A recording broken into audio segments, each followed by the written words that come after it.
Tenerlos a todas y todos por acá. Hoy estamos aquí en la plataforma de justicia espacial. Vamos a estar hablando sobre cartografías críticas. Pueden seguirnos en www.justiciaespacial.com. Este es un esfuerzo conjunto entre la Fundación Clave, entre nuestro atelier, la Escuela de Arquitectura de la Universidad Veritas y la Asociación Nacional de Alcaldías e Intendencias. Hemos tenido pues una agenda bastante movidita. Disculpen, creo que esta está desactualizada, la del semestre, la del cuatri pasado. Pero el día de hoy tenemos un espacio importante y vamos a estar hablando con Daniel Rojas sobre cartografías críticas. Y recuerden que el evento de hoy va a estar siendo grabado y lo vamos a subir en nuestras plataformas. Les voy a hablar sobre Daniel Rojas. Es profesional en desarrollo socioproductivo y comunal en el Instituto Mixto de Ayuda Social y docente de la Escuela de Ingeniería Topográfica de la Universidad de Costa Rica. Campo de trabajo en el desarrollo e implementación de tecnologías geoespaciales para procesos de urbanización y formalización de asentamientos informales, así como para implementación de políticas nacionales de atención de personas en situación de vulnerabilidad social y pobreza a nivel nacional, con enfoques metodológicos desde el pensamiento espacial y el urbanismo social. Ingeniero topógrafo con estudios en geografía UCR-ESRI, diseño y gestión de proyectos, Instituto Universitario de Investigación Ortega y Gasset, ICAP, y urbanismo social, ANAI y Urban EAFI. También es una invitación de nosotros como equipo docente, mi persona, Alonso Gamboa, Gabriel Visconti, Alexandra Valverde, Sharon Salas, Alejandra Fernández y Cristian Álvarez, y también de nuestro director de la Escuela de Arquitectura, el arquitecto Iván Delgado, y por supuesto la participación de nuestros estudiantes. Justicia Espacial es una plataforma de investigación que lo que busca es promover y compartir y desarrollar proyectos bajo un ecosistema de aprendizaje que promueve agencias, intercambios comunitarios multisectoriales y a través de las disciplinas. Buscamos la solidaridad empática, compartir propuestas, la participación activa y proponemos justicia. El día de hoy voy a hacer una muy breve introducción para dar el espacio a Daniel y idealmente tener una conversación con nuestros y nuestras estudiantes con respecto a este momento que nos encontramos ahorita, que tiene que ver con cartografías críticas. Edward Soja decía por ahí en su libro En busca de la justicia espacial que ningún proceso social tiene lugar de manera uniforme en el espacio. Siempre habrá ciertas desigualdades en las geografías que producimos, y esto es algo que nos interesa comprender de esta lectura sobre la ciudad y qué mensajes nos envían los espacios en esta dialéctica social y espacial. Y hemos podido pues tener invitadas con distintas experiencias. Aquí hay un ejemplo de Space Syntax, en donde se hace un abordaje también geoespacial, inclusive se llega al trabajo de simulaciones, en este caso de asentamientos no planificados, que le llaman aquí, o informales, ¿verdad? Y cómo se hacen estudios o simulaciones analíticas con respecto a la accesibilidad y entender puntos focales, puntos de intención o intensivos, a diferencia de otros. Y la pregunta aquí es cómo leer la geografía, los procesos de espacialización en el territorio, cómo se modela empíricamente la geografía, cómo se registran y se narran múltiples miradas cualitativas en las geografías que construimos y que formamos todos al mismo tiempo. Aquí vemos también ejemplos que se trabaja en el Civic Data Design Lab del MIT, ejemplos de la movilidad en Nairobi que presentaba Sarah Williams, y también temas de mapeos, que la pregunta aquí que muchos de nuestros invitadas hacen es sobre quiénes curan la información, cómo la interpretamos y cómo esta información, ya sea empírica de fenomenologías urbanas, qué criterios nos da esto como objeto de estudio y cómo esto nos sirve para hacer un diagnóstico en un territorio y cómo lo creamos esto cualitativamente, o cómo lo entendemos, ¿verdad? Y también hemos conversado sobre la importancia de hacer acercamientos psicogeográficos con las comunidades que estamos trabajando y a través de su mirada poder entender y hacer observaciones puntuales sobre los sitios, sobre los territorios. Aquí imágenes de los iconoclasistas, que para nosotros es una referencia importantísima en cuanto a sus metodologías prácticas y abordaje para graficar su entendimiento del territorio. Y cuando hablo de su entendimiento no hablo del técnico en sí, sino de la comunidad, la facilitación técnica y cómo esto construye una historia que es importante entender, diseccionar, conversar, espacializar, para comprender las dinámicas que se dan en un territorio. Y este tipo de abordajes e infografías para nosotros son relevantes, son pertinentes. Existen distintas formas de espacialización. A nosotros nos llama mucho la atención en este curso. Tratamos de promover la reflexión que hace Iris Young sobre las 5 formas de opresión, que puede ser una manera, un filtro de entender cómo se producen las injusticias o su opuesto, ¿verdad? En su pentágono de formas de opresión de estas espacializaciones, y cómo se habla de la explotación, la marginación, la impotencia, el imperialismo cultural, la violencia, o su opuesto de qué es lo que produce para que no exista la opresión. Métodos, pues hemos hablado de la importancia de generar nomenclatura o codificación que pueda ser una abstracción, pero que nos brinde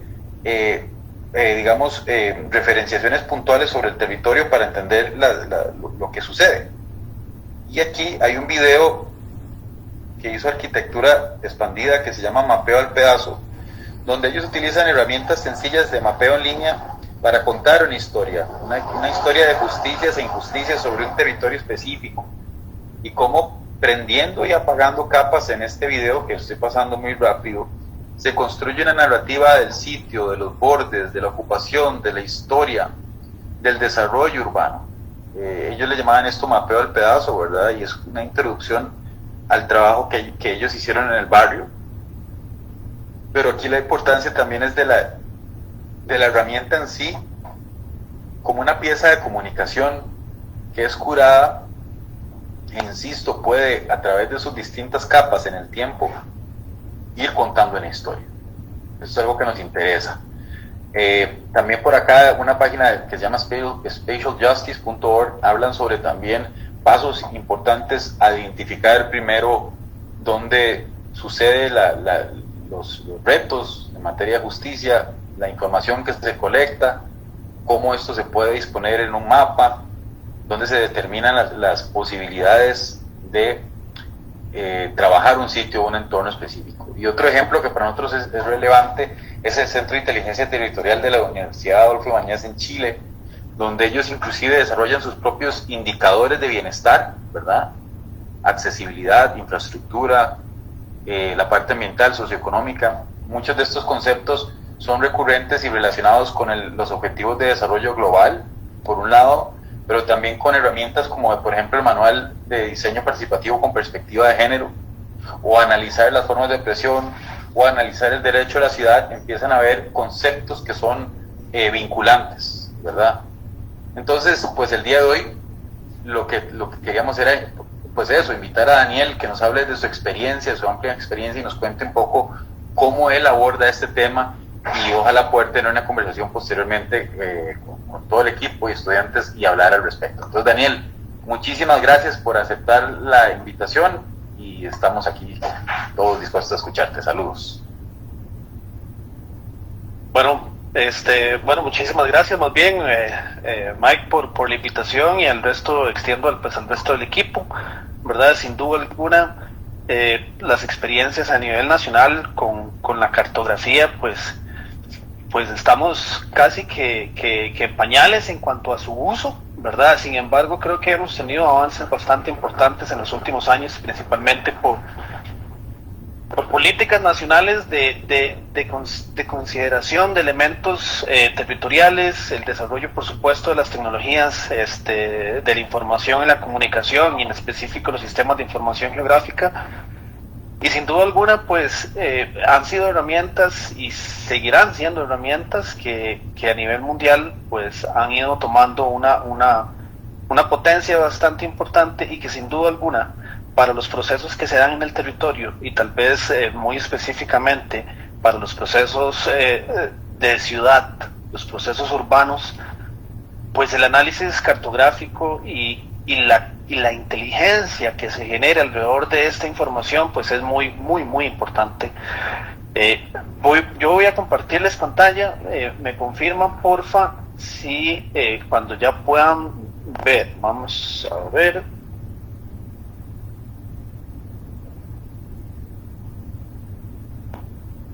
Y me confirman por aquí si ya estamos viendo.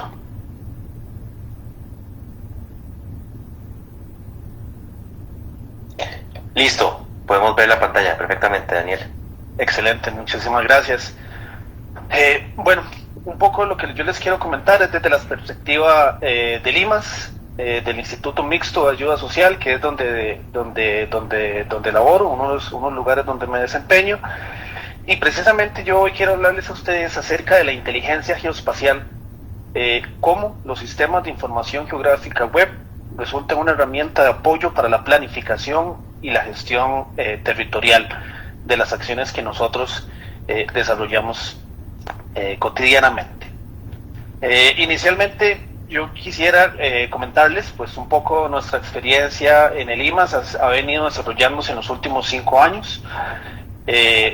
Creo que para la presentación vamos a tener pues diferentes etapas. Espero que sea bastante rico para ustedes. Hay una primera parte en la cual vamos a referirnos un poco como a algunos conceptos importantes alrededor de la inteligencia geoespacial y cómo la implementamos, cómo desarrollamos inclusive esta inteligencia.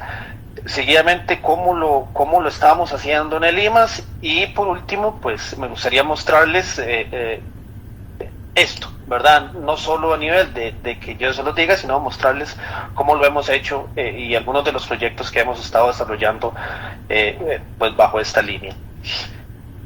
Para arrancar, pues quisiera pues compartir algunas ideas básicas, que son las cuales vamos a profundizar un poquito, y es como el pensamiento espacial, y en estos términos el pensamiento geoespacial sumado con habilidades espaciales, y por último pues la interpretación de las relaciones geoespaciales, como todas sumadas nos dan a nosotros una inteligencia geoespacial. Y la inteligencia geoespacial podemos definirla como la adquisición, la explotación y el análisis de las imágenes aéreas y de información geoespacial para la descripción, valoración y representación visual de los elementos físicos y otros fenómenos georreferenciados.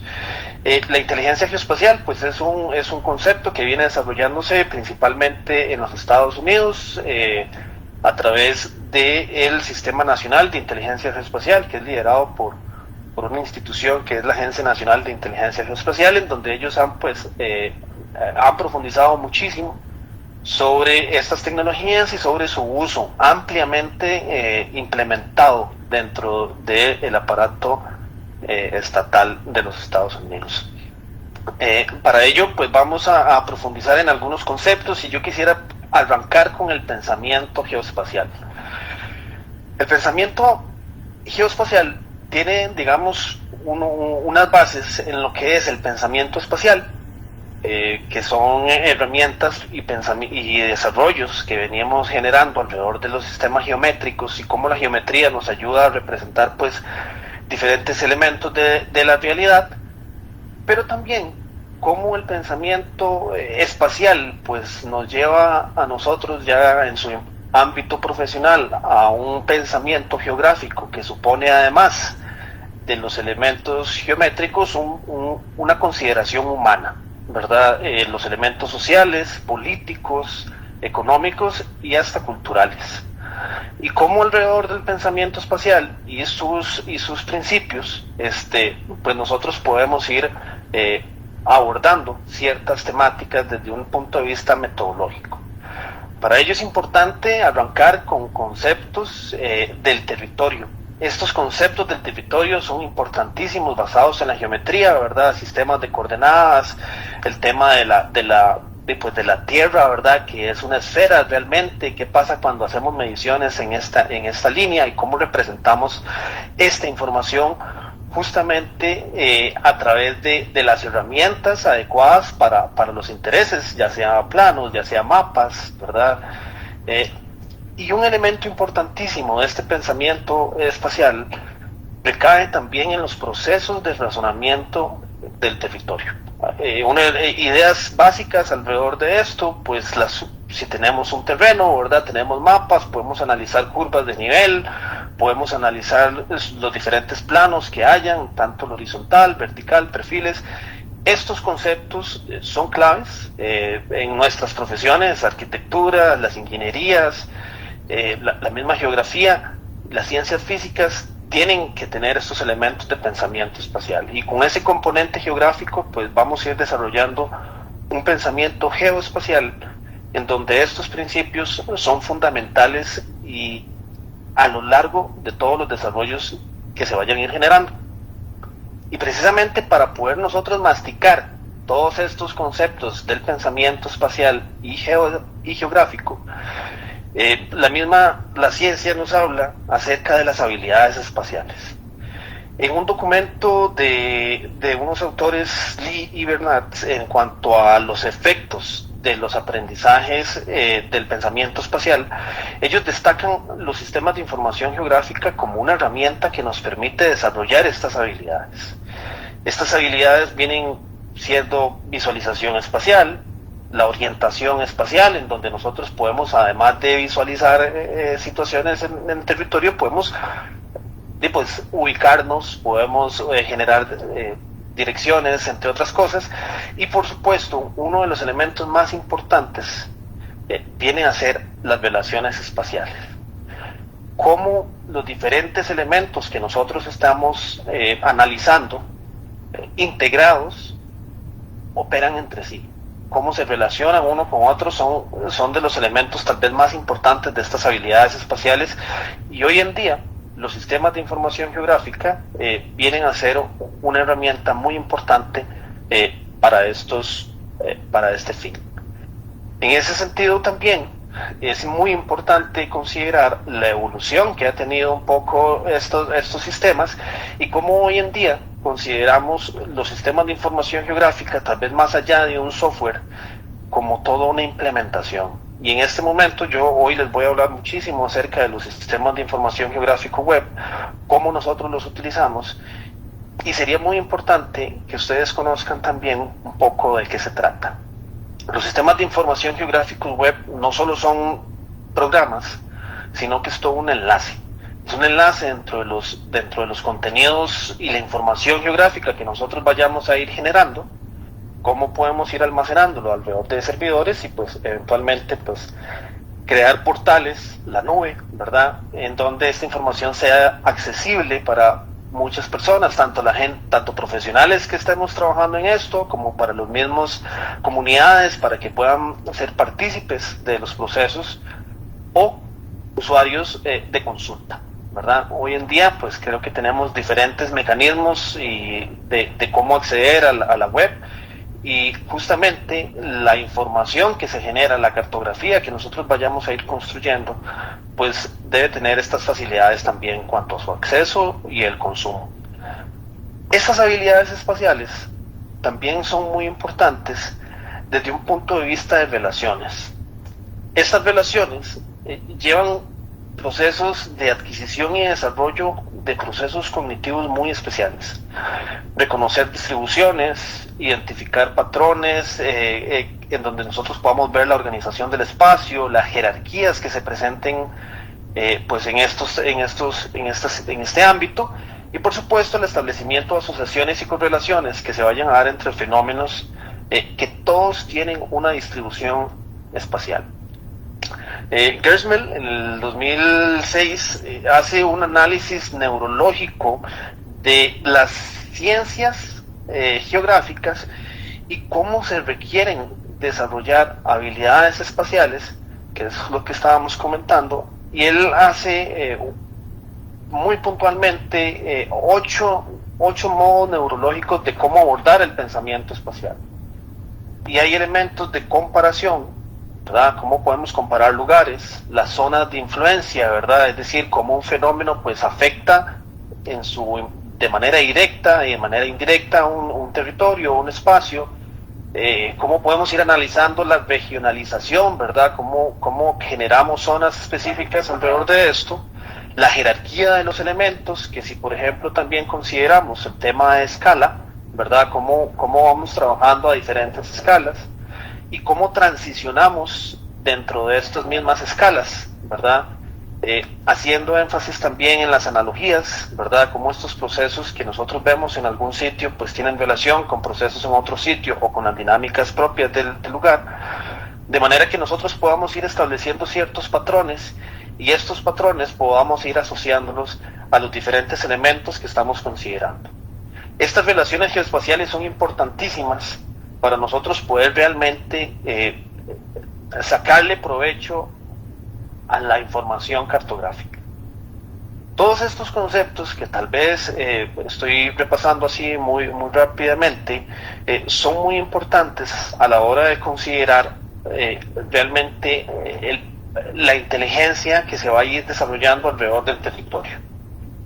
Esta agencia pues norteamericana define también entonces la inteligencia geoespacial como la mezcla entonces de las imágenes aéreas que podemos ir obteniendo de diferentes mecanismos, vuelos mediante avión, imágenes satelitales, ahora tenemos los drones, ¿verdad? Los vehículos no tripulados, entre otras cosas, y cómo podemos ir interpretando todos estos datos. También tenemos fotos que inclusive pueden ser fotos a mano, ¿verdad? ¿Cuántas veces no hemos utilizado fotografías con el celular, con cámaras ahí más especiales para poder analizar el territorio?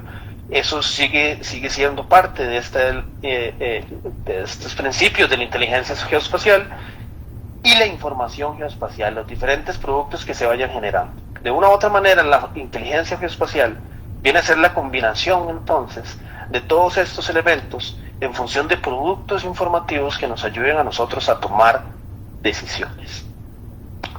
Desde un punto de vista del IMAS, ¿verdad? Nosotros hemos venido desarrollando esta inteligencia geoespacial a pasos, ¿verdad?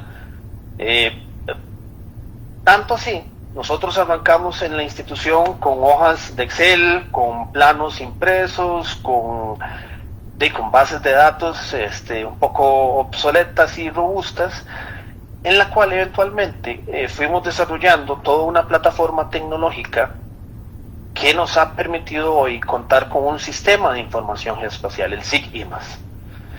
Y este sistema de información, pues como les comentaba al inicio, pues es toda una estructura, ¿verdad?, informática, en donde está diseñado para que tengamos información centralizada, tengamos información en la nube que podamos compartir, ya sea con nuestros administradores de datos, nuestros usuarios de sistemas de información geográfica, que vienen a ser los profesionales, pero también a ir generando diferentes aplicaciones, tanto para escritorio como para campo, en función de nuestros objetivos.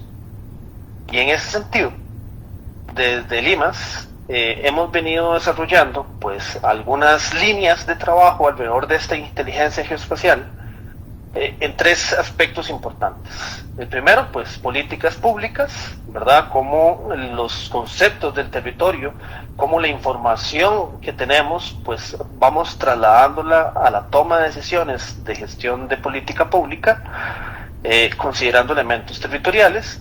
Por supuesto, una gestión administrativa de manejo de recursos y activos, así como de procesos, y en específico en el tema de asentamientos informales, que es uno de nuestros enfoques de trabajo desde el área donde yo trabajo, que es el área de desarrollo socioproductivo y comunal. Voy a ir haciendo un repaso con ustedes acerca de cómo lo hemos hecho, justamente digamos en algunas de estas secciones. La primera de ellas es en temas de política pública. Vamos a ver dos ejemplos. Uno de ellos es la estrategia Puente al Desarrollo, que es una estrategia con la que arranca este gobierno, ¿verdad?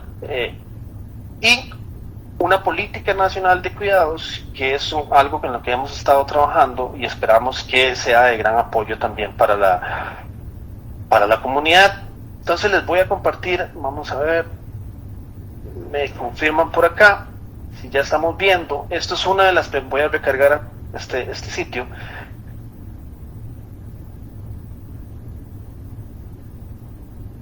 En esta aplicación nosotros tenemos la estrategia Puente al Desarrollo, una política nacional que lo que busca es la articulación entre diferentes instituciones del Estado para abordar la atención de la pobreza, de familias en pobreza, pobreza extrema, y buscar el desarrollo territorial del país. En este sentido, pues una de las primeras aplicaciones que hemos venido desarrollando, pues alrededor de esto, les comento que Puente al Desarrollo, pues era una estrategia territorial en donde habían diferentes enfoques de trabajo. Puente al Bienestar, que es un componente más familiar, en donde estaba liderado por el IMAS. Puente a la Comunidad, que es un componente más territorial y de enfoque urbano, liderado por el MIO. Puente al Agro, donde teníamos un componente territorial más enfocado a la parte rural, liderado por el Ministerio de Agricultura y el INDER. Puente al Trabajo, donde estábamos abordando pues un enfoque pues más que todo sociolaboral, liderado por el Ministerio de Trabajo y por el INA, y un componente transversal de prevención, principalmente encadenado por el Ministerio de Seguridad Pública, el Ministerio de Justicia y Paz, en donde podemos ver nosotros que habían 114 distritos a nivel nacional que estaban priorizados para la atención. Aquí podemos ver en este mapa, por ejemplo, cuáles son esos 114 distritos a nivel nacional en donde se estaba trabajando precisamente alguno de los ejes de trabajo de la estrategia Puente al Desarrollo. Mediante la cartografía, nosotros pudimos identificar a nivel de gobierno pues diferentes cantones con diferentes variables, y a partir de estas variables pues definen ciertas prioridades en distritos de acuerdo con los diferentes componentes. Entonces, por ejemplo, si hacemos un acercamiento acá en la región de Punta Arenas, vamos a ver que el cantón de Punta Arenas pues tiene algunos distritos con prioridad de atención, ¿verdad? El distrito Chacarita, Roble, Barranca, y dependiendo del componente en donde estábamos trabajando, ¿verdad? Podemos ver que habían ciertas pues congruencias en cuanto a la atención en algunos distritos. Por ejemplo, Puente al Bienestar, podemos ver que están en los 3 distritos, ¿verdad? En el distrito de Chacarita, priorizado, en el distrito de Roble y en el distrito de Barranca. Lo mismo sucedía con Puente a Comunidad, ¿verdad? En donde se buscaba pues la formalización de los asentamientos informales y zonas vulnerables. Sin embargo, ya Puente al Agro no incluía estos distritos, ¿verdad? ¿Por qué? Porque tienen unas características principalmente urbanas. Asimismo, podemos ver que en esta misma zona también teníamos Puente del Trabajo, y pues Puente de la Prevención también viene a contemplarse en estos mismos distritos. En este caso, las herramientas cartográficas no solo permitieron, y la información geoespacial no solo permitió establecer cuáles eran los distritos prioritarios de acuerdo con alguno de los componentes, sino que también le permitía a las instituciones conocer y planificar sus procesos de acuerdo con una estrategia nacional. Otro de los ejemplos que también les teníamos alrededor de las políticas nacionales era la política nacional de cuidados. En la política nacional de cuidados, pues principalmente se estaba enfocándose en centros de atención, ya sea para personas con discapacidad, con personas pues que tienen alguna necesidad. No necesariamente son niños y más que todo son personas con discapacidades físicas, mentales y personas adultas mayores. En este caso, pues lo que se busca es unificar pues la oferta y la demanda, ¿verdad?, en cuanto a los centros. Y a partir de las tecnologías geoespaciales fue muy fácil para nosotros pues ir pues contemplando a nivel nacional dónde están esos centros de cuidado, ¿verdad? Cómo se clasifican, y estas aplicaciones nos dan la posibilidad nosotros también de hacer análisis espaciales en tiempo real. Es decir, este visor, este es un visor es un tablero dinámico, tal vez algo muy similar a lo que estuvimos viendo, no sé si recuerdan, al inicio de la pandemia, que todos los días aparecían unos gráficos en todas las noticias, ¿verdad?, de cómo iban los casos de COVID. Esto viene a ser la misma tecnología que nos permite a nosotros diferenciar a nivel nacional donde tenemos todos los hogares, ¿verdad?, todos los centros de cuidado, ya sea a nivel nacional, pero también podemos hacer filtros a nivel cantonal, ¿verdad? Esto a partir de las bases de datos y la información que se va registrando dentro de nuestras plataformas. Esto le permite también, no solo a Lima, sino a las demás instituciones, planificar estas estrategias de atención, distribución de recursos, la demanda que puede haber de las personas, ¿verdad? Y para esta información no solo tenemos este tablero, sino que también se construyó una herramienta de registro en la cual se georreferencia toda la oferta de servicios que hay de la Política Nacional de Cuidados. Acá mediante un enlace web, ¿verdad?, que puede ser trabajado a nivel de una computadora portátil, en una computadora de escritorio o inclusive en un dispositivo móvil, dentro de la política pues se crea este formulario en el cual se registran los centros de cuidado, donde podemos identificar el nombre, podemos tener la foto del frente, cuando así se obtiene, podemos georreferenciar este sitio y a la misma vez pues ir contemplando alguna información pues básica para su registro e integración en las bases de datos que estábamos comentando hasta el momento. Estas herramientas, pues hoy en día son utilizadas por la institución y así como otras instituciones, y sin duda alguna, estos elementos cartográficos vienen a ayudar a las instituciones y a los profesionales que trabajan en ellas, así como a la misma gente que necesita de la oferta, pues identificar dónde está, ¿verdad? Otro de los elementos que nosotros hemos venido desarrollando entonces, alrededor de los elementos cartográficos que estamos desarrollando, giran en torno a la gestión administrativa de los procesos que estamos desarrollando. Toda la plataforma nace alrededor del proceso de titulación de tierras de limas. Es tal vez una de las áreas en donde me especializo un poquito más. Y es que resulta que la institución tiene 1.102 fincas inscritas a nivel nacional. De estos terrenos, a nivel contable, representan más de 139.000 millones de colones, distribuidos en aproximadamente 220 proyectos de titulación, los cuales, pues, como ustedes pueden ver, estas cantidades son inmanejables, sin una plataforma cartográfica, sin un inventario que no solo le permitiera a la institución contabilizar cuántos terrenos tenemos, sino también cómo van los procesos de titulación que se generan alrededor de esto. De ahí la importancia también de los conceptos de pensamiento espacial. Si recordamos los primeros conceptos, hablamos de pensamiento espacial, hablamos de conceptos del espacio, ¿verdad?, en donde ocupamos sistemas de coordenadas, donde vamos a tener elementos conceptuales importantes también, no solo geométricos, sino normativos, como lo que es el tema catastral y registral, que son conceptos que, si bien no son meramente espaciales, sí podemos considerarlos en conceptos del territorio, principalmente porque la norma que generan estos o que se asocia a estos conceptos pues define muchos elementos gráficos. Por supuesto también las herramientas de representación vienen a ser entonces esa manera de cómo nosotros podemos visualizar todos estos datos, y tal vez para mí la más importante de todas son los procesos de razonamiento, En este sentido, a la derecha de la imagen podemos ver un diagrama de flujo del proceso de titulación.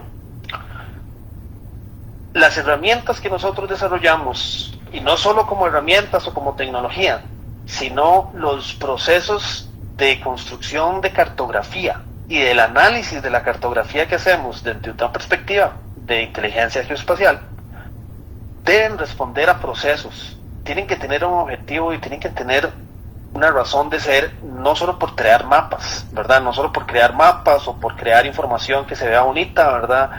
Sino que deben responder a procesos importantes que en donde la tecnología y en donde la cartografía que se va a desarrollar pues responda las necesidades de esto. Nosotros tenemos un proceso en donde cada familia, en los terrenos que son de limas, las familias pueden acceder al título de propiedad que eventualmente les dé la posibilidad de acceder a un bono de vivienda, que les dé la seguridad registral, que implica tener la propiedad, ¿verdad? En temas de herencias, en temas de las mismas dinámicas familiares, y para ello hay todo un proceso en donde se hacen visitas de campo, en donde se identifica si primero que todo los terrenos son de limas o no, si los planos de catastro pueden ser utilizados para los procesos de escritura, ¿verdad? Y hay toda una lógica de esto, hay diferentes actores, y para eso nosotros hemos venido trabajando en un sitio, ¿verdad?, en donde podemos ir accediendo a todos estos procesos. Justamente, pues, informativo, ¿verdad? Es un proceso de titulación de tierras en donde se le brinda la posibilidad a las familias, de acuerdo con lo que dice esta norma, el reglamento, es un decreto ejecutivo 29.531, en donde se disponen todas las características para el otorgamiento de escrituras de propiedad en cuanto a limas. Para nosotros, desde una perspectiva de gestión administrativa, es muy importante saber cómo van los procesos de titulación a nivel nacional, principalmente anual, de una manera anual, tenemos que ir dando rendición de cuentas y por supuesto tenemos que ir midiendo por dónde vamos haciendo las cosas. De ahí que pues por supuesto tenemos algunos registros de cómo trabajamos esto, pero principalmente me gustaría mostrarles a ustedes cómo a través de la cartografía nosotros podemos ir llevándole el pulso a estos procesos y de paso les muestro un poquito y les comento cómo es un poco la historia de los procesos de titulación.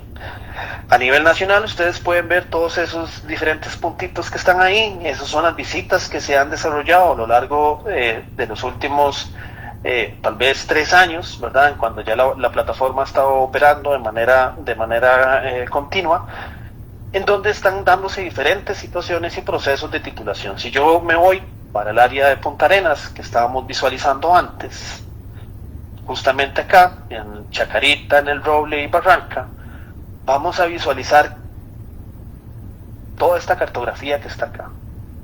Todos estos mapas vienen a contemplar diferentes elementos que nosotros estamos integrando dentro de los procesos administrativos para el trámite de titulación. Aquí nosotros podemos visualizar en el mapa pues este proyecto que se llama Juanito Mora. Aquí nosotros podemos ver cuál es todo el área que abarca.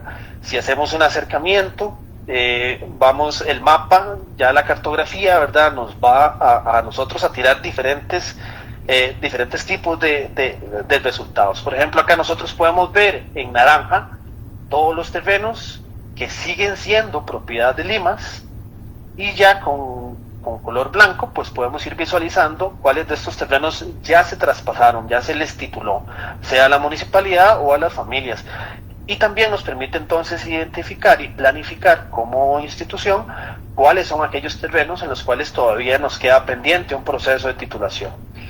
Asimismo podemos visualizar mediante estas líneas rojas que se ven por aquí cada uno de los planos de catastro que se han generado dentro de estos proyectos, ¿verdad? De esta manera, aquí estamos ya integrando los conceptos del espacio, todo debidamente georreferenciado, ¿verdad? De manera entonces que el pensamiento espacial ya se vuelve una herramienta cotidiana para nosotros. Podemos identificar entonces todos estos terrenos que se visitan, ¿verdad? y no solo las visitas, sino también el estado de avance, ¿verdad? De cómo se visualiza esta información. Por ejemplo, aquí yo les puedo mostrar en estos puntitos, ¿verdad? Que serían las visitas. Esto lo hacemos con unas herramientas similares a las que les enseñé por aquí, ¿verdad? Que son como un formulario, que es lo que nosotros hacemos o mis compañeros hacen en campo, en donde se puede registrar diferente información, ¿verdad? De quiénes son los que habitan en cada uno de estos lotes, cuántas habitaciones, cuántos ocupantes tenemos, entre otras cosas. Inclusive, parte de nuestro trabajo es hacer una revisión en campo, ¿verdad? Si los datos del plano de catastro que está siendo utilizado en este proceso, pues se ajusta con la realidad para efectos de que en futuro pues no haya problemas para las escrituras. Y como este proceso lleva diferentes actores, es importante también no solo saber dónde está, sino tener un elemento visual que nos permita entonces, ya cuando estemos en sitio, y cuál es esta casa, ¿verdad? Porque una cosa es ver el mapa y otra cosa es estar aquí, ¿verdad? Metido en campo, ¿verdad? Identificando todas estas propiedades. Aquí mismo nosotros podemos identificar dónde tenemos espacios que están destinados para áreas públicas, ¿verdad?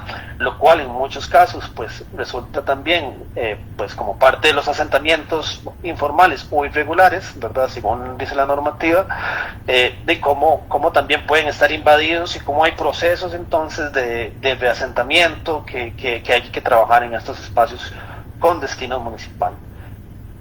Esto nos permite a nosotros también llevar el pulso a través de los expedientes digitales, ¿verdad? De manera entonces que en un caso de titulación nosotros podemos identificar cuáles son los documentos que se han ido generando a lo largo de todo el proceso, ¿verdad? Quiénes son las personas beneficiarias finales, si se trataba de personas que están en pobreza extrema, entre otras cosas, y así vamos nosotros registrando pues toda la historia de estos procesos de titulación. Además de esto, nosotros tenemos la posibilidad también no solo de ver estos mapas que les mostraba, sino también de hacer algunos otros procesos analíticos con respecto a los procesos, ¿verdad? En este caso, para nosotros era muy importante también comparar qué pasa con las visitas que tenemos versus los informes que ya van saliendo, de manera que para nosotros es bastante útil identificar entonces que una visita como esta, ¿verdad?, no generó un informe. De esta manera, la información cartográfica no solo se convierte en un elemento visual, sino que también se convierte en elementos estratégicos de trabajo en función del seguimiento de estos procesos y para el cumplimiento de los objetivos. Todas estas herramientas son desarrolladas dentro de la institución y precisamente puestas en marcha para efectos de los registros contables. Este proceso de titulación y de gestión de territorios no solo nos lleva a nosotros a pues saber cómo va el proceso, sino también hacer algunos análisis importantes como el tema del valor contable. Si bien ustedes ven acá que hoy en día pues estos terrenos tienen un valor aproximado de 139 mil millones de colones, para el año 2016 había un registro contable de estos terrenos y el registro contable apenas llegaba a los 1.400 millones de colones, porque habían propiedades que tenían un valor de 100 colones, un valor simbólico. Hoy en día, gracias a las herramientas y la tecnología geoespacial y a la cartografía que nosotros vamos desarrollando, tenemos la oportunidad también de hacer un cruce, y aquí es donde viene pues un elemento también de las relaciones espaciales que discutimos antes, en donde cada uno de estos terrenos no solo tiene pues una delimitación, sino que también a la hora de compararlo con información que viene del Ministerio de Hacienda, en este caso las zonas homogéneas, ¿verdad?, nos daba a nosotros, o nos dio la posibilidad entonces, de hacer un cruce entre el área registral de nuestras propiedades con el valor por metro cuadrado que tenían estas propiedades, según el Ministerio de Hacienda. De esta manera es posible para nosotros actualizar el valor contable de nuestros terrenos y a la misma vez también cuantificar cada vez que generamos una titulación cuantificar entonces cuánto valía cuál fue el monto económico de esta titulación. Por ejemplo, aquí les voy a mostrar tal vez uno de estos casos, ¿verdad? Vamos a ver si le llego aquí al expediente. Acercamos un poquito más. En donde a la hora de visualizar el caso de titulación, nos vamos a dar cuenta que en este caso, este es un terreno de 200 metros que a la hora de registrarse el otorgamiento del beneficio, pues el valor del terreno tenía un monto de 1.823.000 colones. En otro momento, este valor hubiera representado probablemente 300 colones, una cosa así simbólica, lo cual también nos aleja de la toma de decisiones reales de los procesos que nosotros desarrollamos. Por supuesto que a un nivel de escala, pues estos procesos son bastante complejos, y si nos, digamos, hacemos un zoom, me encantaría contarles tal vez un poco de las experiencias que hemos tenido alrededor de los asentamientos informales, y en específico con el proceso de Carpio. En Carpio es uno de los asentamientos informales más grandes de este país, cuidado no el más importante, en donde en este momento habitan alrededor de 20.000 personas. Hace unos meses conversaba con don Gilberto Monge, exalcalde del Cantón de Mora, y me comentaba que esta población de 20.000 personas que tenemos en un asentamiento de 62 hectáreas, pues es la misma población que tenía todo el Cantón de Mora, todo lo que era Ciudad Colón. De ahí que los procesos del espacio vienen a ser súper importantes en cuanto al abordaje. Y para esto, bueno, hemos venido trabajando de manera interinstitucional, no solo desde Lima, sino en conjunto con el MIVA, en conjunto con el IMBO, con la misma Municipalidad de San José, con la comunidad, en función de un proceso de renovación urbana, en donde entonces también no solo se analice pues todo lo que ya comentamos de pensamiento espacial y los procesos de titulación, sino que haya un abordaje un poco más integral. El urbanismo social, específicamente con la experiencia de Medellín, nos habla a nosotros acerca de los proyectos urbanos integrales y cómo estos proyectos urbanos integrales, pues al final de cuentas lo que buscan son mecanismos de planificación, de gestión y de ejecución de proyectos en los cuales se combinen los componentes físicos, los componentes social y el componente institucional. Si nosotros vemos esta combinación de elementos desde la perspectiva de pensamiento espacial y un poco relacionado con todo lo que hemos venido conversando, sin duda alguna la cartografía es elemental para poder interpretar y para poder de una u otra manera masticar toda la información que se genera en el territorio.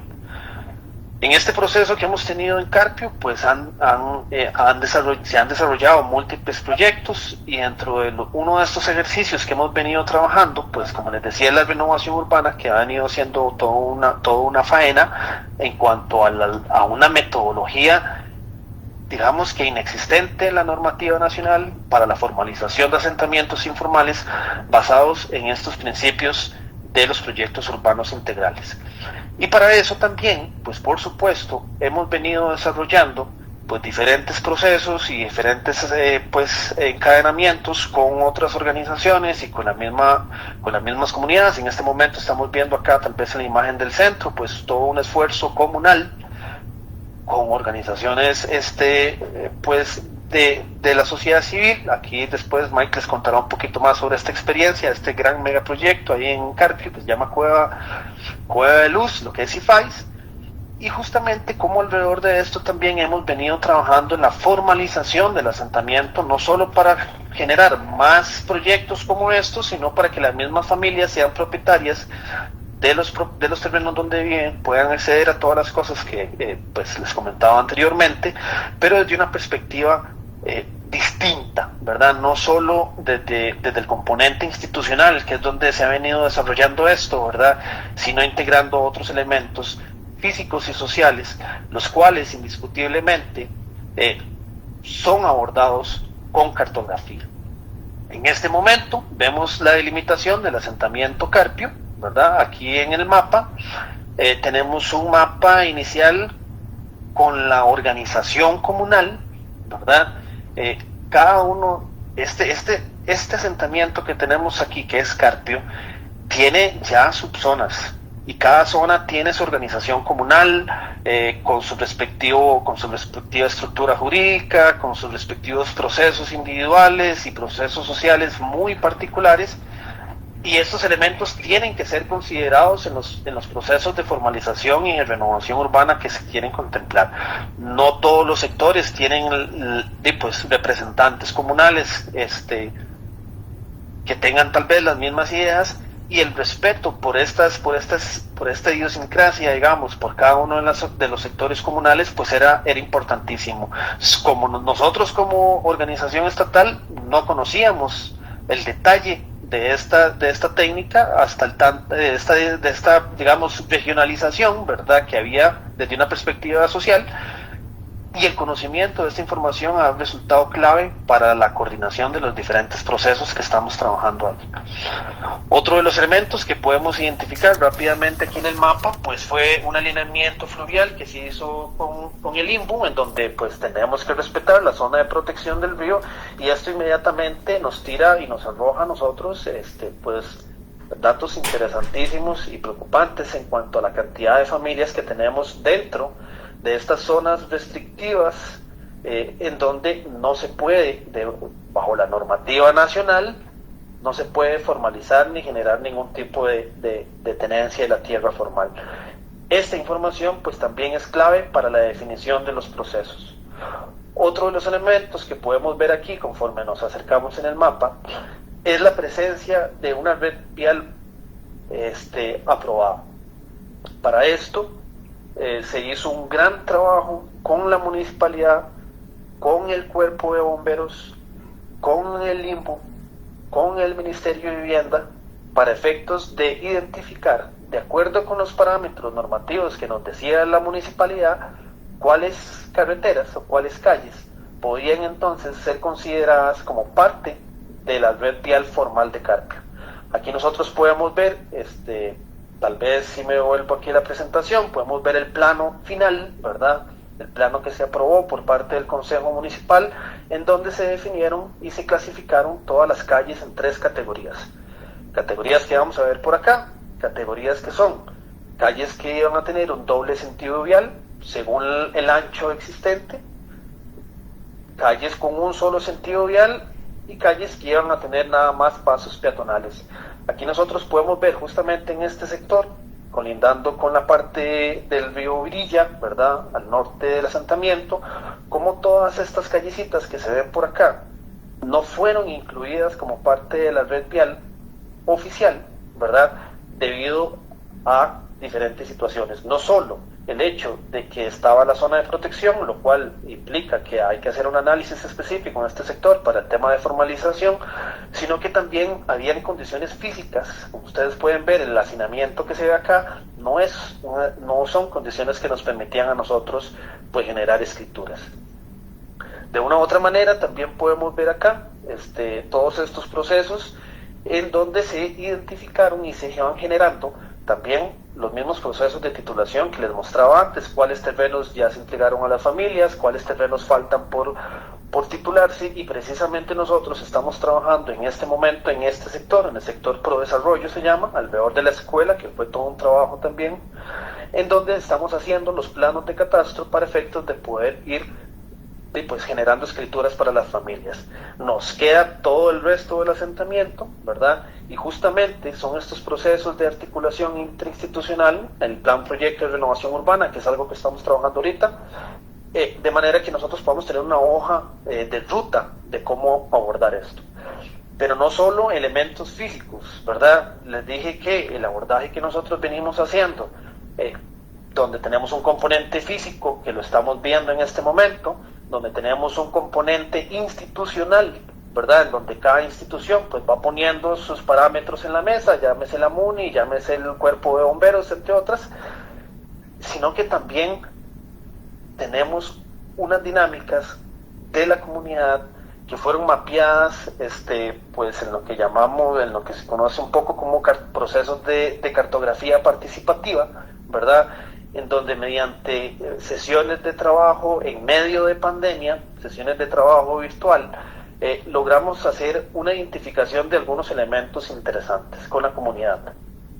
Esto también con herramientas web, ¿verdad? Con un acompañamiento de parte de nosotros, con los líderes comunales, en donde nosotros pudimos identificar algunas dinámicas. En este caso, pues una de estas cosas que pudimos mapear fueron las dinámicas comerciales, culturales o deportivas, de acuerdo con la población, ¿verdad? Ellos definieron pues algunas zonas en donde hay una predominancia de actividades comerciales, ¿verdad? Que podemos ver acá con estos mapas, con estos polígonos de color rojo, ¿verdad? Que fueron trabajados precisamente por los líderes comunales. Podemos identificar algunos sitios en donde se desarrollan actividades culturales, ¿verdad? A lo largo del asentamiento, mediante estos polígonos celestes, y también algunas actividades deportivas, ¿verdad? Que son mínimas casi, en donde nosotros pudimos identificar, pues, donde por lo menos la comunidad siente que hay algunos de estos ejercicios. Otro elemento que logramos mapear pues fueron las paradas. Resulta que pues dentro de Carpio las paradas de los buses no solo sirven evidentemente para tomar el bus, sino que son puntos de referencia para dar direcciones. Durante 4 años que estuve trabajando en Carpio antes de este proceso, la comunidad me habla de que la tercera parada hacia el norte, la segunda parada hacia el sur tantos metros, y de una u otra manera quedaba uno, como decíamos, bateado, ¿verdad? Porque uno no conoce el sitio. Hasta que logramos hacer este mapeo, ¿verdad? Inicial, pues podemos darnos cuenta por dónde andaba un poco la procesión, y esto ha venido siendo pues bastante útil para efectos de localizarnos dentro de Carpio. Otro de los elementos que pudimos mapear con la comunidad fueron obstrucciones en vía pública, ¿verdad? Muchos de estos sitios fueron identificados en campo específicamente, ¿verdad?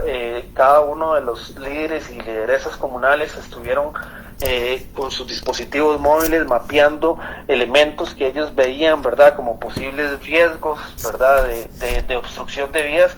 Esto ha sido bastante útil para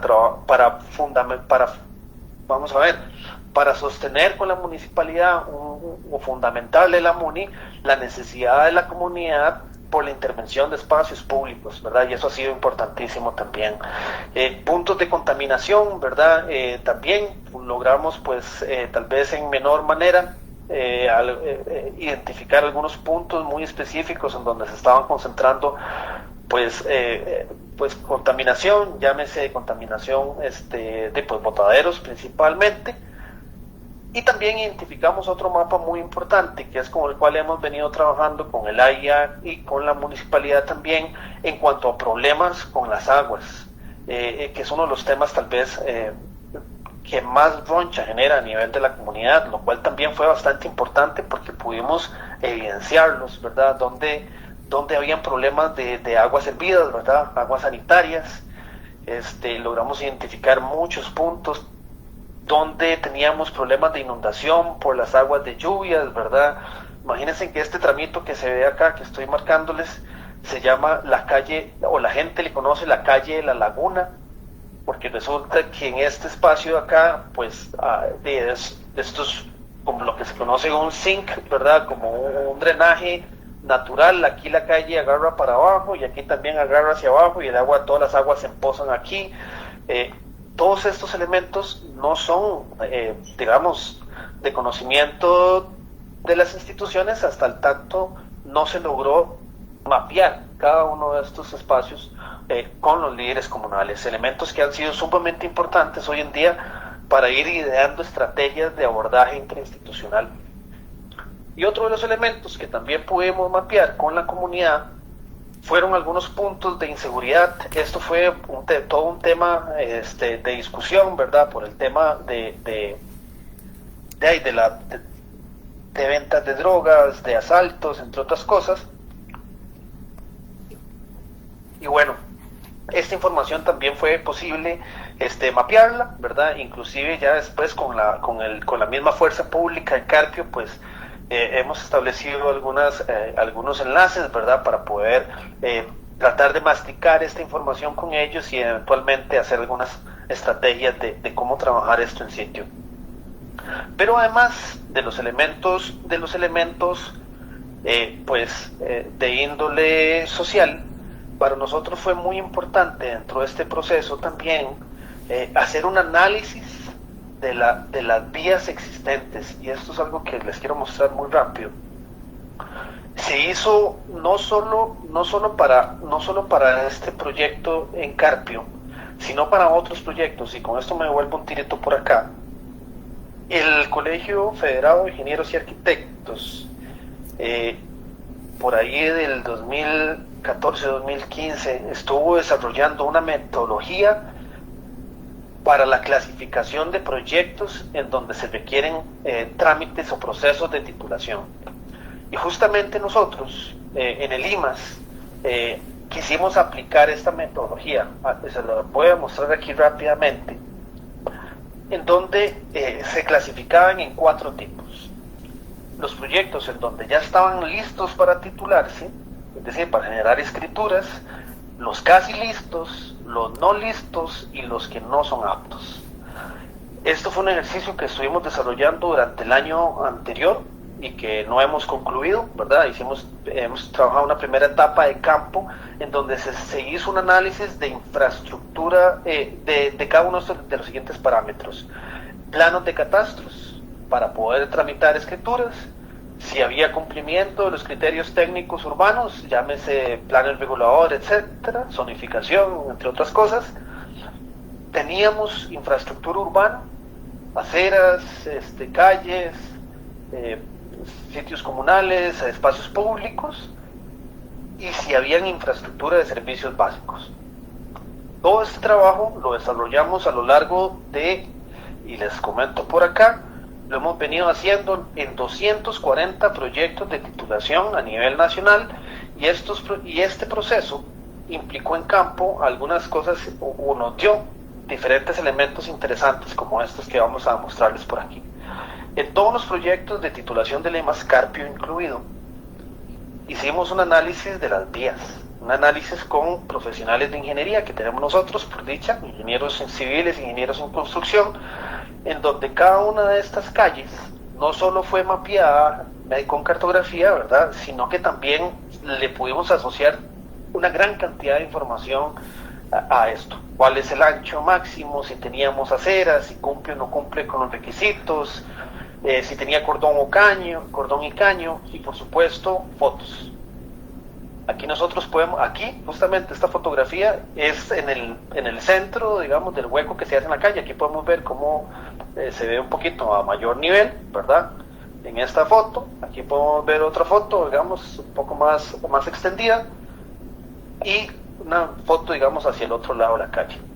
De esta manera, la información que se registró a nivel de tablas también la podemos corroborar a nivel fotográfico, y esto lo tenemos en diferentes proyectos, casi que en todos los proyectos a nivel nacional, ¿verdad? Aquí vamos a poder ir identificando pues otros espacios, otras calles en donde también tenemos esos mismos datos, y en donde pues tenemos pues por lo menos alguna fotillo ahí que nos permita pues traernos el campo a la oficina. Otra de las cosas que pudimos mapear dentro de este proceso pues eran un poco la ocupación que teníamos también en estos terrenos, y por ejemplo aquí en Carpio, que me parece un ejercicio muy llamativo, pues cuando vemos la información que nosotros andábamos buscando, ¿verdad?, donde habían centros educativos, donde teníamos centros de salud, donde habían centros religiosos. Ustedes podrán ver en Carpio como hay un montón de iglesias por todo lado, ¿verdad?, y todas estas iglesias eventualmente pues también tienen un papel pues social, ¿verdad?, pero también en la comunidad, pero también tienen implicaciones otras que ni siquiera aparecen en iglesias, ¿verdad?, como estas, ¿verdad?, pero la comunidad las conoce como iglesias también, y de ahí que pues es toda una estrategia también interinstitucional de cómo se va a ir abordando pues eventualmente la formalización de estos espacios. Básicamente pues estos ejercicios de mapeo nos han permitido nosotros y de cartografía nos han permitido valorar diferentes escenarios desde una perspectiva física, por supuesto, desde un componente institucional que es prácticamente pues un eje para lo que nosotros hacemos en el IMAS, pero nos ha permitido entrarle a un componente social que había estado invisibilizado dentro de los procesos de titulación y formalización de asentamientos informales y que sin duda alguna vienen a ser instrumentos muy importantes para la planificación, para la gestión del territorio y en este caso para los procesos de formalización de los asentamientos informales que son propiedad del IMAS. Entonces con esto pues concluyo, ¿verdad? Mi espacio. Creo que me extendí un poquito de más, pero creo que tenía mucho que contar. Entonces más bien abro el espacio ahí para las consultas y la conversación. Entonces más bien muchísimas gracias. Daniel, muchísimas gracias. No, hombre, súper valiosa la información. Yo quisiera nada más sintetizar un par de ideas que me parecen muy relevantes de cómo vos nos vas aproximando al tema desde un abordaje en distintas escalas, ¿verdad?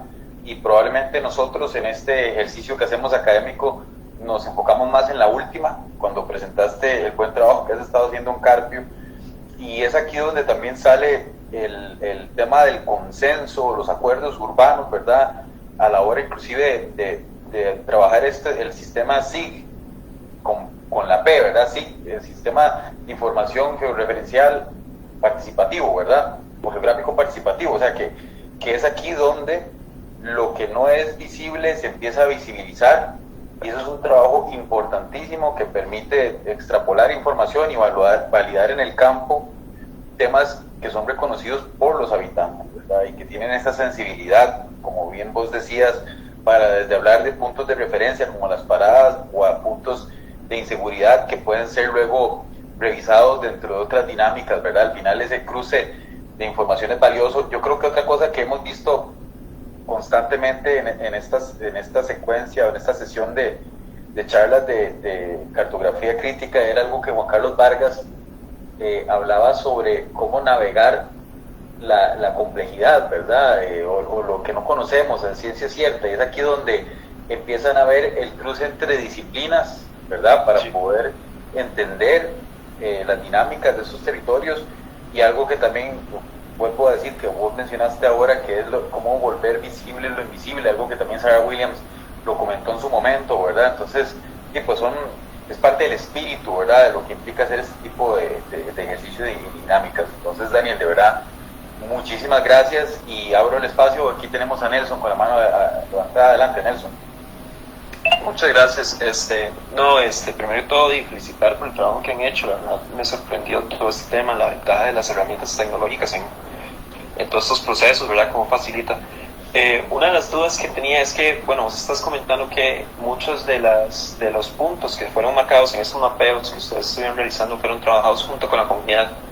Quería saber un poco más cómo fue ese proceso directamente, esa interacción, cómo fue que llevaron reuniones, cómo fue, digamos, esa interacción que hicieron ustedes junto con la comunidad para poder sacar toda esa data. Muchas gracias. Claro. Excelente pregunta.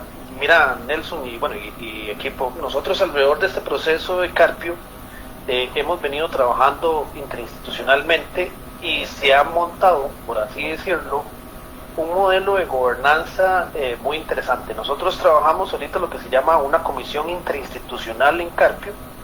Esta comisión interinstitucional está conformada por las instituciones que estamos asociadas a los procesos en Carpio: el IMAS, el MIVA, el INBU, la Municipalidad de San José, Defensoría de los Habitantes, el AIA, Cuerpo de Bomberos, Fuerza de Luz. Es decir, ahí está todo el Estado metido en esa comisión, y están los líderes comunales.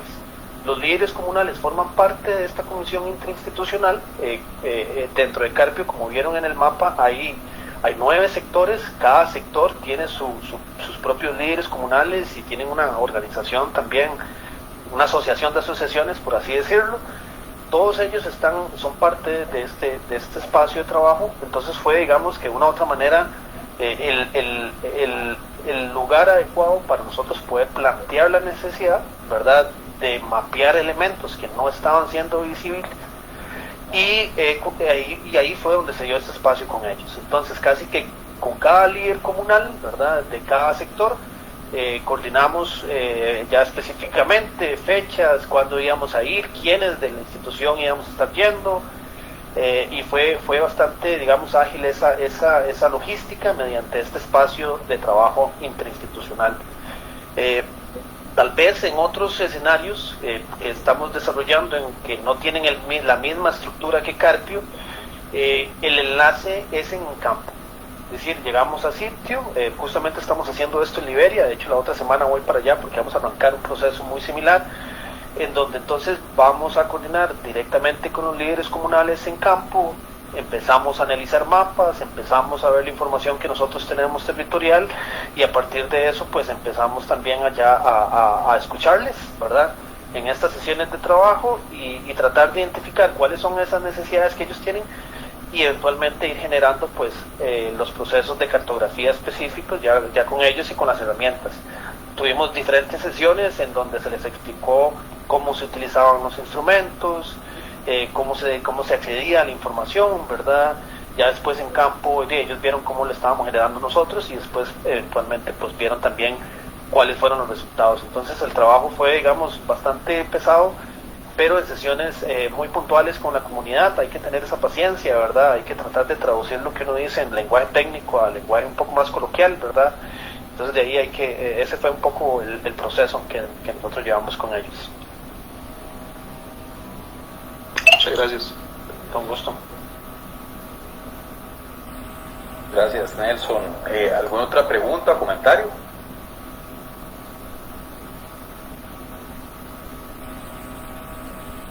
Saludos, yo tengo una pregunta. Adelante.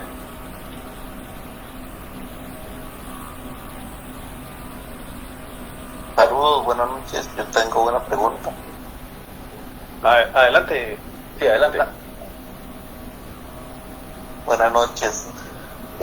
No, primero felicitarlo por la gran labor, al tocayo, de hecho. Mira. Tenía una dudita, ¿me escuchan? Sí, adelante, tocayo, por allá, te escucho. Tenía la duda acerca de que yo vi un proyecto por parte del diputado y también profesor de la UCR en cierto momento, Luis Fernando Chacón, de formalizar estos asentamientos, ¿verdad? Como lo dije mal, informales, ¿verdad? Y si esto tiene alguna relación con eso, porque no sé si es exactamente lo mismo. Yo tengo entendido que él era un poco más solamente, ¿verdad?, como un plano de catastro y demás. Y la duda, bueno, concreta es si con esto de titular los sacarles el plano y escritura a las casas, han tenido algún problema con las dimensiones, digamos que tal vez alguna sea muy pequeña o alguna cuestión así. Gracias. No, gracias a vos por la consulta, Daniel. Efectivamente, bueno, sí hay una relación, no tan, vamos a ver, sí hay una relación no indirecta tal vez con el proyecto. Es un proyecto de ley, el 22.222, si mal no recuerdo, de asentamientos informales, efectivamente presentado por el diputado, ex profesor de nosotros, por cierto, en la UCR. Este proyecto nosotros estuvimos trabajando casi que con el MIBA, y pues yo tuve la oportunidad de participar también, ¿verdad? Tiene una relación, tal vez no tanto con todo el proceso del Sistema de Información Geoespacial de Limas, pero sí muy relacionado con los procesos de formalización de asentamientos informales que estamos trabajando en Carpio. El proyecto de ley lo que busca es un poco eso, busca tratar de emular la articulación que hemos venido desarrollando para el asentamiento Carpio, pero es un poco más extendido con algunas otras facilidades para la formalización.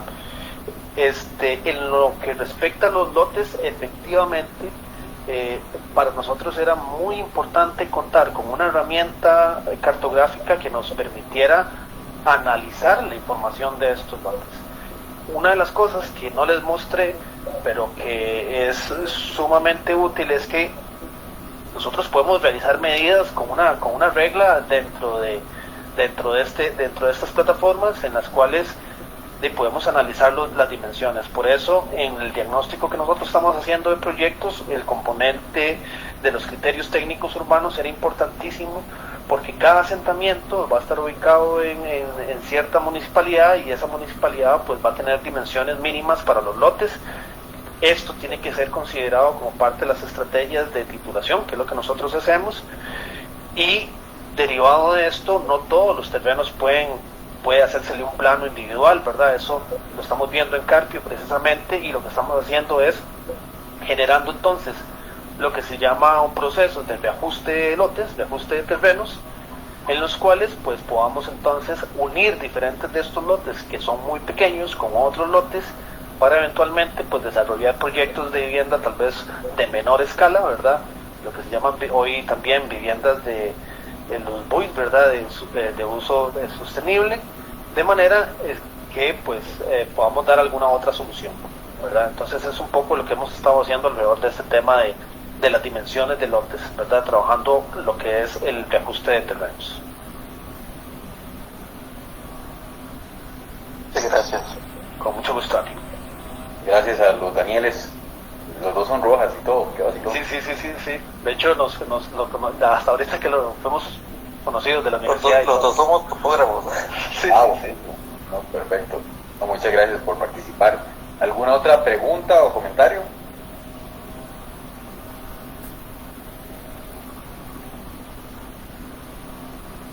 Creo que una manita.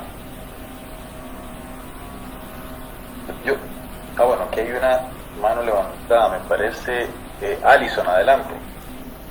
Yo tenía como un comentario en la consulta también. El comentario va respecto tal vez a lo primero que hablaron sobre ese acercamiento con la comunidad, y es cierto, digamos, y también en el taller se nos ha resaltado bastante el tal vez no solo observar nosotros como externos, sino también involucrar para conocer algunos temas o algunas situaciones que no podríamos enterarnos si no hay esta comunicación. Entonces sí era como resaltar eso. Y la otra consulta es tal vez más orientada como hacia lo que estamos haciendo en el taller, pero con esta cuestión de la municipalidad y respetar estos dimensionamientos, nosotros también deberíamos como tomarlo en cuenta para el proyecto que vamos a realizar.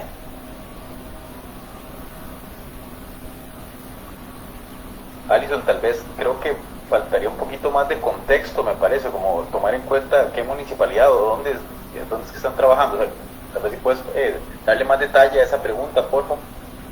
Ok, no, digamos, sobre lo que comentaban ahorita,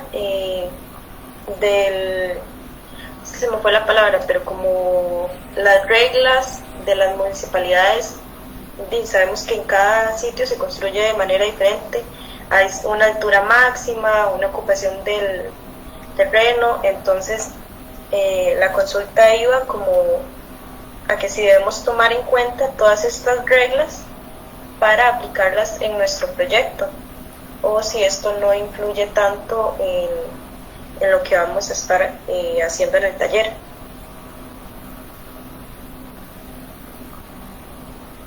Voy, no más que estoy tomando aquí nota de las cosas. Vamos a ver, Alison, la pregunta, a ver qué opina Daniel, y más bien ahora la articulo con otra que le quería hacer a Daniel, pero claro que hay que tomar en cuenta todo lo que el contexto tenga, ¿verdad? Vamos a ver, hay temas normativos, ¿verdad? O de uso de suelo, o plan regulador, como quieras llamarlo.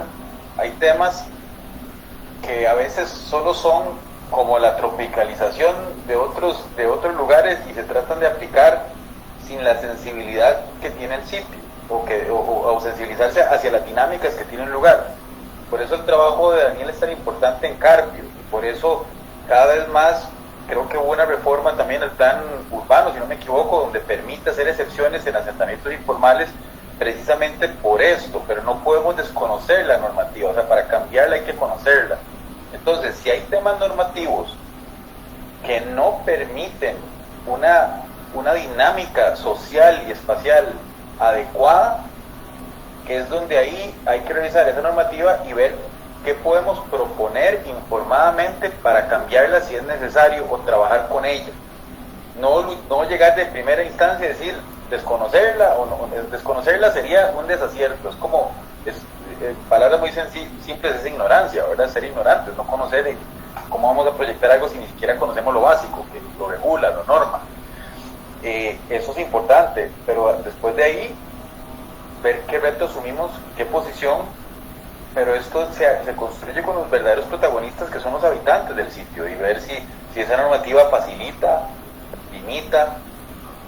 Hoy es posible cambiar cosas, hay instrumentos para hacerlo, pero hay que hacerlo de manera informada, científica, técnica, participativa, entender estas dinámicas. Le dejo ahí la palabra a Daniel. Sí, no, de hecho, toda la razón. Creo que la pregunta de Alison iba muy orientada al curso tal cual, pero realmente también, como acaba de decir Mike, definitivamente todos los procesos que se vayan a realizar dentro del territorio, creo que lo comentaba tal vez en la última diapositiva, tienen que integrar 3 elementos como mínimo, ¿verdad? La parte física, ¿verdad? El territorio, el tipo de suelo, que el relieve, que curvas de nivel, los cuerpos de agua, acceso a calles, etcétera.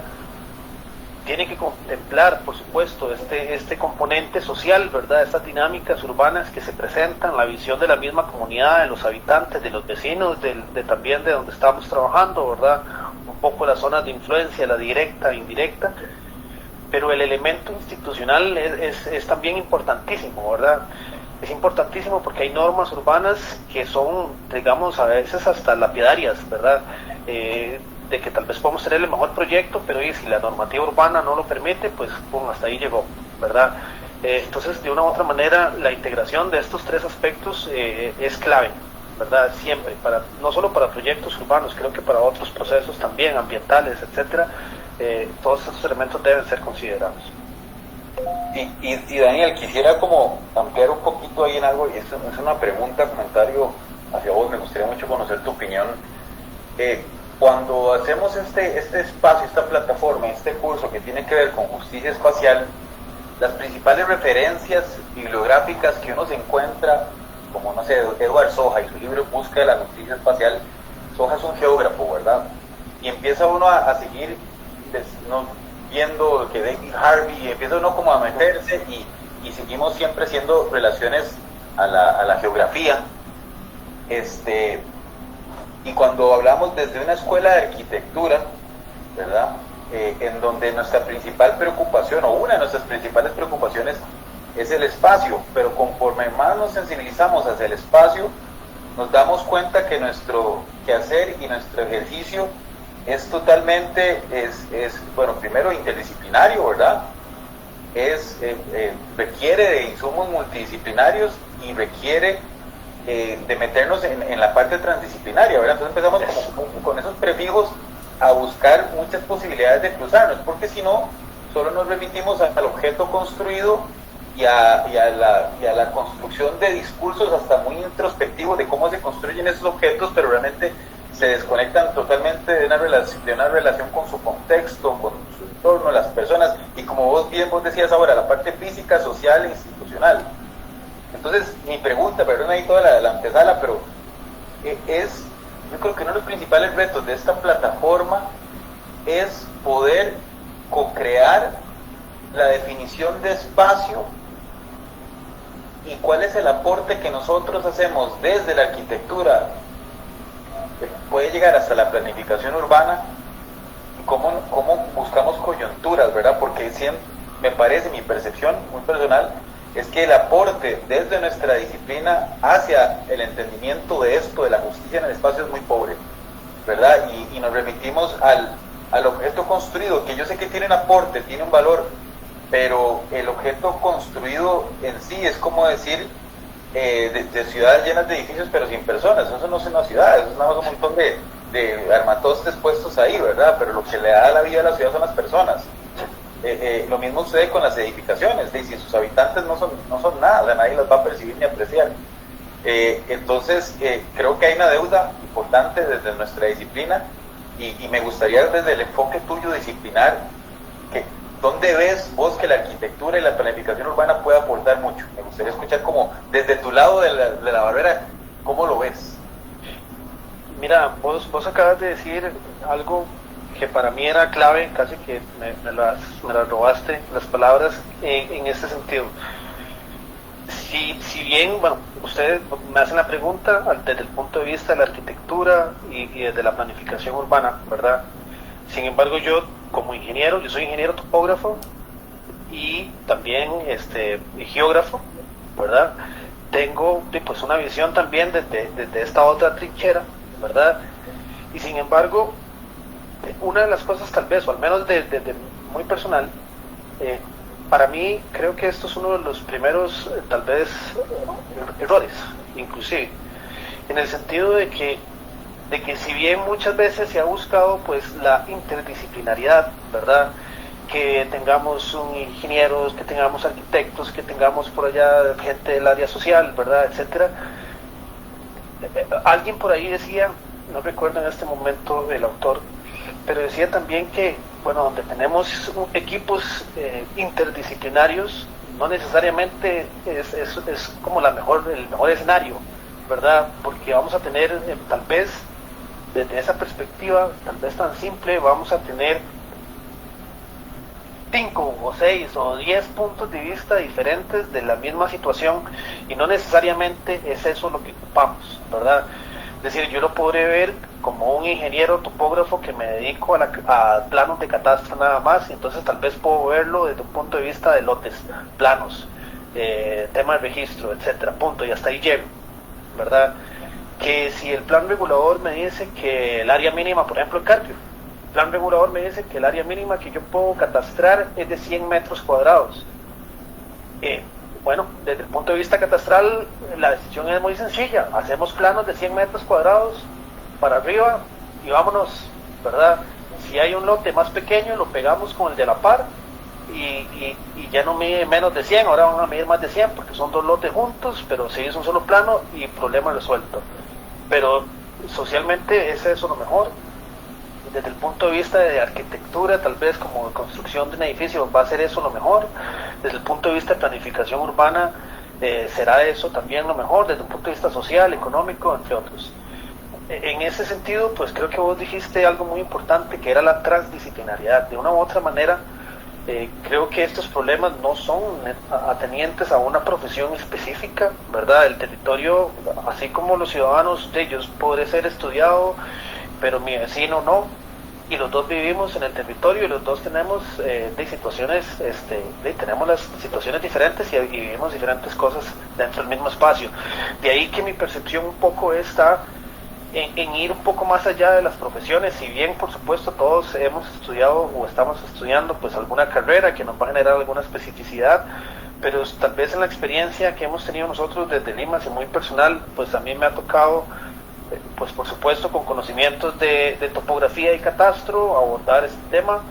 Me ha tocado también desde un punto de vista geográfico, ¿verdad? Como los sistemas de información gráfica, tal vez más específicamente, pues entrarle un poco al tema también.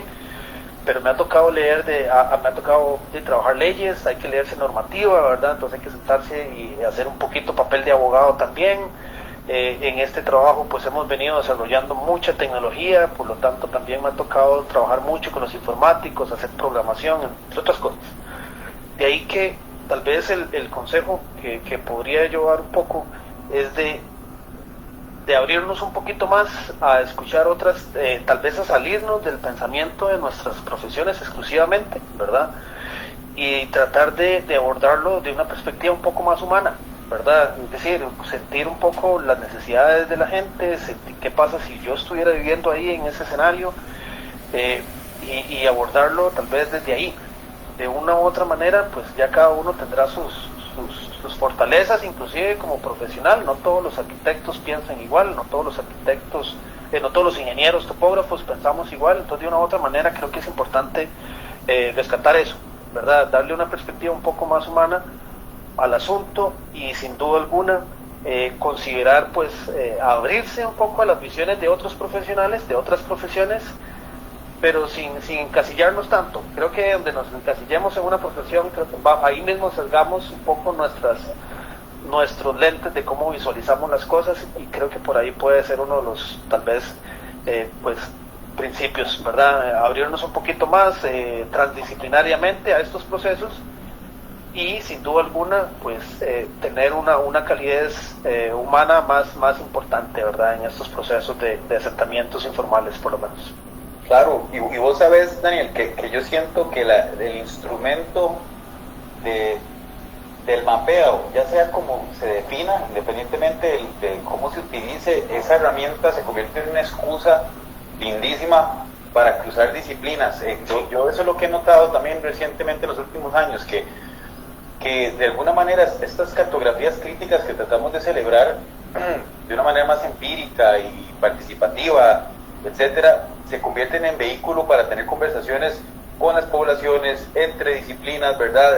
Que lo que habla mucho Soja también es la espacialización, o sea, cómo espacializamos. Pareciera que un primer acercamiento muy intuitivo hacia comprender conjuntamente la espacialización es a través del mapeo, y todo lo que puede derivar de ahí, creo que disciplinarmente, si algo creo yo que la arquitectura o la formación que recibimos desde el diseño, ni siquiera arquitectura, el diseño en general, nos permite aportar mucho en una mesa colaborativa, posibilidades de visualización, posibilidades de generar infografías, de graficar, y obviamente ya lo que nos exige la disciplina es, como a vos también, cruzarnos con temas legales, con temas de entendimiento de la geomorfología, o sea, ahí sí siento que hay un montón de traslapes por todo lado a nivel interdisciplinar, pero sin duda la mente abierta, ¿verdad? La mente siempre permeable hacia lo que los entornos más, digamos, colaborativos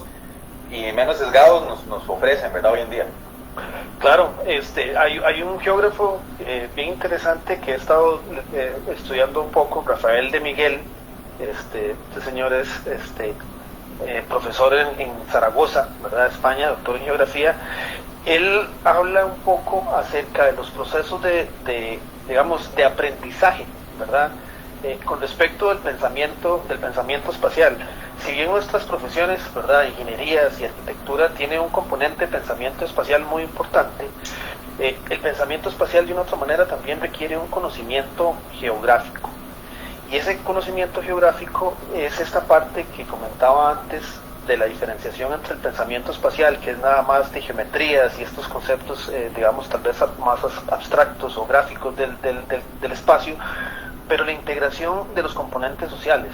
Y ese elemento antrópico, ¿verdad?, ese elemento humano, amarrado con los procesos del espacio, del territorio, viene a darnos este conocimiento geográfico que sin duda alguna, y tal vez y aquí es un consejo ahí tal vez, o recomendación académica, se ha hablado mucho de la integración de las tecnologías, de los sistemas de información geográficas, que no necesariamente tienen que ser un software. Es más, tenemos Google Maps, tenemos Google Earth, que son de acceso gratuito, y el uso e implementación de estas herramientas de una u otra manera viene como a mezclar estos conceptos del espacio y de lo geográfico, ¿verdad? Entonces, de una u otra manera se ha procurado, ¿verdad?, integrar estas herramientas tal vez en los procesos de aprendizaje, ¿verdad?